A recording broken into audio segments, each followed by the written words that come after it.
Hey, all Sky here. First, I want to take a second to thank all the show's listeners, sponsors, and supporters for helping make the show what it is. I literally couldn't do it without you. And now I want to tell you about the newest way to help support the show. Whenever you shop at Amazon.com, stop by ScottHorton.org first, and just click the Amazon logo on the right side of the page. That way the show will get a kickback from Amazon's end of the sale. It won't cost you an extra cent. And it's not just books. Amazon.com sells just about everything in the world, except cars, I think. So whatever you need, they've got it. Just click the Amazon logo on the right side of the page at ScottHorton.org or go to ScottHorton.org/Amazon. Oh, and only now do I realize that Eric Garris tried to tell me over the IM that Jason would be happy to do the show right now. So I'm going to call him right now. And we'll talk about this piece right now. Jason C. Ditz, he is the news editor of antiwar.com. That's news.antiwar.com. And he keeps track of everything, man. You got to read all Jason Ditz writes every day. Welcome back to the show. How are you doing, man? I'm doing good, Scott. How are you? I'm doing good. So, at news.antiwar.com, Jason covers all the wars. And so that includes Afghanistan, Pakistan, Yemen, Somalia, Libya, Syria, Iraq, of course, and then all of what's going on in Eastern Europe, NATO expansion. And, you know what's funny, too, is aside from all of his antiwar.com work, which is everything, he also is a financial writer. And, are you back at the mic here, Jason? Yeah, and who are you financial writing for nowadays? Seeking Alpha lately. Seeking Alpha, that's cool. Well, I don't have any money to invest, so I'm not that interested in that kind of thing. But congratulations, I think that's really great that you're doing that, and a whole other avenue to write about and everything there. So good for you. All right, so hey, let's talk about what's going on. I was just reading to the people here your article. ISIS surrounds key Iraqi airbase in Anbar. And now I gotta admit to you, I just can't keep track of them all. This is not the one, right? This is one or two later than the one that Patrick Coburn wrote about last week, where the guys finally fled at the end and were ambushed and killed, and the Iraqi army, such as it is, just sat there in Baghdad and didn't dare move 1 foot west. Right. This is a couple later than that, because there was another one that got taken over over the weekend. Or maybe Monday morning on top of that. And then now this is the latest one that's the target. All right. And so now I'm trying to remember. I think it was Dar Jamil yesterday was saying that just like you here with this 80% number. Oh, it was the day before yesterday. This 80% number, that's how much territory in the Anbar province is held by ISIS. And I believe it was Dar that was saying, yeah, but that other 80% is in dispute. Virtually none of it, you could say, is actually held by the Iraqi army, other than, I guess, these bases out there where they're holed up with nobody coming to the rescue. Right. That's exactly it. And a lot of the Anbar province is no man's land. There's a lot of empty desert there, so it's not like ISIS has troops everywhere in this huge province. A lot of it's just empty. But they do control all the major highways, including the one leading to Baghdad and the one leading to Mosul. And they've held a good chunk of this province since January. All right, so what about the airport then? The Baghdad airport? Yeah, I mean, how much of a threat is there that it's going to fall to ISIS in the near term here? Well, I'm not sure it has to fall to ISIS so much as ISIS has to just get close enough that they can shoot down planes that are trying to fly out of there. Right. I mean, that's the real threat here.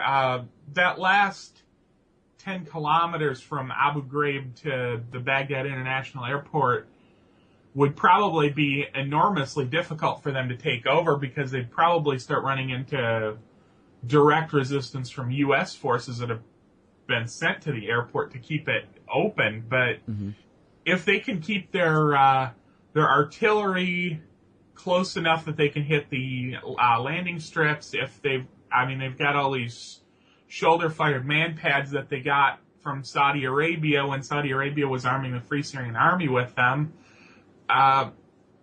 There's really no real need to take the airport itself, so long as they can stop the flights coming out of it. Right. And now, so that was what Prother and Landay were saying, 2 weeks ago now, or a week and a half ago now or so, that, yeah, the helicopters are in the air, and they are there for one reason, and they represent a major escalation, too. If you're flying Apaches, that means you're taking, X percentage more risk going out there, flying low, risking getting shot down, and then risking rescue missions and all these things. They called it boots in the air because, this is a real escalation. This is not JSOC maybe sneaking around with a laser pointer or mostly hiding at their base or flying a drone or something. This is a major step, and the only reason, as Prothero explained on the show, the only reason they do that is because, they had to. They got to keep these guys back. And so I don't know how many Apaches they got and do you know what other roundabout ballpark estimate of what other equipment and manpower they have at the airport to keep ISIS away? We really don't. I mean, a lot of times they'll say that when they're deploying troops to Baghdad, some are going to the airport, some are going to the embassy. We don't really have good estimates on what the split is. There are a few thousand U.S. troops in Iraq entirely. Some of them are in Arbil. Most are in Baghdad. So certainly some of them are at the airport, but we really don't know how many.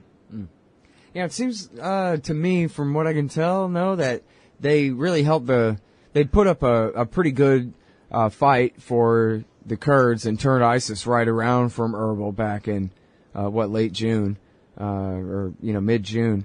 But they haven't really devoted, doesn't seem like, that much resources to trying to keep ISIS away from Baghdad. Not that I'm saying they should or whatever, but just, am I right that it seems like there's much less effort even after Abadi replaced Maliki and everything, as per American and Iranian wishes, but they're still they don't seem to be doing much to prevent this from getting worse and worse right there at the western border of Baghdad. Right. I mean, there are some airstrikes in the Anbar province, but the installation of the Abadi government more or less coincided with the U.S. launching its airstrikes in Syria, and that seems to be the real focus right now. Kobani and the area around Kobani, even though Secretary Kerry insists that that's not a priority for the U.S., that seems to be where all the airstrikes are targeted. All right, well, that's where we're going to pick up this conversation on the other side of this break. It's Jason Ditz, news editor at antiwar.com. News.antiwar.com. ISIS surrounds key Iraqi airbase in Anbar, and a lot more there. News.antiwar.com. Hey, all, Scott here for Whole Food Multi-Complete at WholeFoodComplete.com. Whole Food Multi-Complete is an entire supplement program in one bottle, containing 100% RDA of vitamins and minerals, plus live probiotics, digestive enzymes, antioxidant herbs, energy nutrients, and more. It's made in America using real foods and live probiotics. No chemical synthetics. It's soy-free, gluten-free, and independently tested and verified. They're so sure you'll love it, they're taking 20% off your first order with coupon code Scott Horton. Satisfaction is guaranteed at WholeFoodComplete.com. Hey, y'all, welcome back to the show. I'm Scott Horton, and it's my show, The Scott Horton Show. Talking with my friend Jason Ditz from news.antiwar.com. ISIS surrounds key Iraqi airbase in Anbar. And then, I should have pulled up the front page here. I guess, anyway, we're getting to the subject of the fight for Kobani. Now, this is a town in northern Syria, in Syrian Kurdistan, on the Turkish border there. And there's been a fight going on for, a week and a half or two there. And I think, is it fair to say, Jason, that people expected the Kurds to have been defeated by now, but now with the help of American airstrikes, they're holding their own and maybe turning the tide? Well, I think that might be overstating it. There certainly was an expectation that they would have fallen by now, but I'm not sure that they've really turned the tide so much as just delayed the inevitable. Yeah. I guess I saw they took a flag down somewhere, and I'm very easily impressed, apparently. Right. They did take that flag down on the hill near Kobani, but whether they actually control that hill and how much of the town they actually control, we don't really know. Yeah. And now, so as far as the Air Force, people were wondering what the hell was taking them so long. And apparently what was taking them so long was they needed people on the ground to direct the airstrikes. Do you have any indication as to whether that's really what's happened, is now they do have people on the ground to direct them? or do you know who that might be? Is it American Special Forces, other Europeans? Is it the Kurdish YPG, or whichever they call it? Well, I suspect it would be the Kurdish YPG to the extent that there's anybody, but we really don't know because the U.S. really hasn't talked about it other than in the broad terms of needing targeters on the ground, and they've been launching airstrikes right along with or without those targeters, so whether this escalation means that they've got a better idea who's where or whether it just means they're escalating for the sake of escalating, we don't really know. Yeah. Well, hey, let me ask you this. You may know the answer to this. I don't know. Not that I ever read anything you wrote on this subject, so I don't mean to put you on the spot. But can a drone not laze a target for a fighter bomber just as easy as a man on the ground can? There's a tank, point a laser at it. And then for that matter, if a drone can point a laser at it, then a drone can just shoot a Hellfire missile at it. And for that matter, why can't a F-18 just laze and hit a target on its own anyway? Why do they need a drone or a man on the ground to point a laser at it? Why can't they point their own laser and then shoot their bomb to follow their own laser? Well, they can, and that's what they were doing very early in the air war. But what happened is when this air war started, ISIS stopped leaving tanks and artillery and these major conspicuous vehicles just out in the open where they could be easily spotted from the air. So a lot of the targeting, especially in Syria, has been stationary things like those small oil refineries around ISIS-held Syria, things that are, or grain silos, things that are just stationary because the tanks aren't out in the open where they can see them anymore, so they don't really know where they're at. Right. And so that's really why you need the guys on the ground, is for the small and more mobile targets.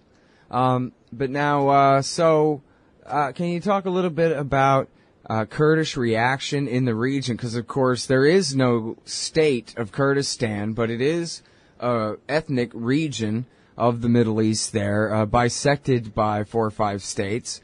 And it seems like, there are various degrees of cooperation and integration between the different Kurdish factions in the different countries. But so I wonder if you know much about the Kurdish reaction to the war going on there in Syrian Kurdistan, and especially what seems to be the political scandal of Erdogan refusing to lift a finger to help the Kurdish YPG, I guess, armed faction of the Kurdish Workers' Party, even in the face of an onslaught by ISIS.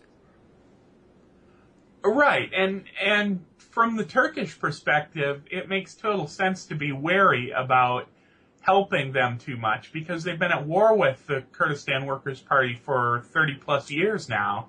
There's something of a peace process going on right now, but whether it's going to amount to anything, they don't know. And setting up this precedent for Iraqi Kurdistan and Turkish Kurdistan and Syrian Kurdistan to all cooperate and send arms and fighters back and forth could potentially come back and bite them pretty badly. So, yeah, I mean, it seems like they've thwarted their own peace process here that was paying dividends. It seems like a really dumb policy. It's not like the YPG posed a threat to Erdogan, and the PKK inside Turkey has not been blowing up stuff lately, correct? That's true, but I think from the long-term perspective, there's still a lot of mistrust there, especially with Erdogan's government, because they've been pretty hawkish towards the Kurds in years past, and I don't think they wanted to place their bets on the peace process holding either way, and they were worried that if they create this much more powerful Kurdish faction to fight ISIS, sooner or later it's going to be fighting them too. Yeah. Well, and I guess they're just not worried about ISIS controlling that town right on their border. Well, ISIS certainly controls a lot of towns on the Turkish border right now, so Turkey's still got this idea that NATO is going to create a buffer zone inside Syria that's going to solve everything from their perspective, and I think it's just a pipe dream, the idea that they're going to carve out this separate state that they can herd all the refugees into to get them out of Turkey. I just don't see it happening. Yeah, that was what Giraldi was saying on the show. Former CIA officer stationed in Turkey, that, geez, look at what Erdogan's doing. He's allowing this situation, really helping create this situation where all these Kurdish refugees are being driven into Turkey. Well, how the hell does that benefit Turkey from his point of view? It seems like completely not just shooting himself in the foot, but blowing his own damn leg off. Right, and that's really been what Turkey's policy towards Syria for the last several years has done. Going from being a comparative ally to the Assad government to one of the first countries to back regime change, backing all these rebels and allowing them access to Syria through Turkish soil, and it's created just this horrible mess along their southern border, and one that has created this huge influx of refugees that's really straining Turkey's ability to cope with it. Yeah.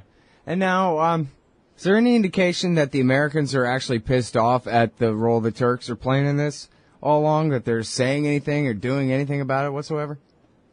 Well, it's really bizarre because publicly the U.S. is insisting that Turkey's on board with everything the U.S. is doing. They've claimed deals in place with the Turks to allow them access to Turkish air bases along the Syrian border.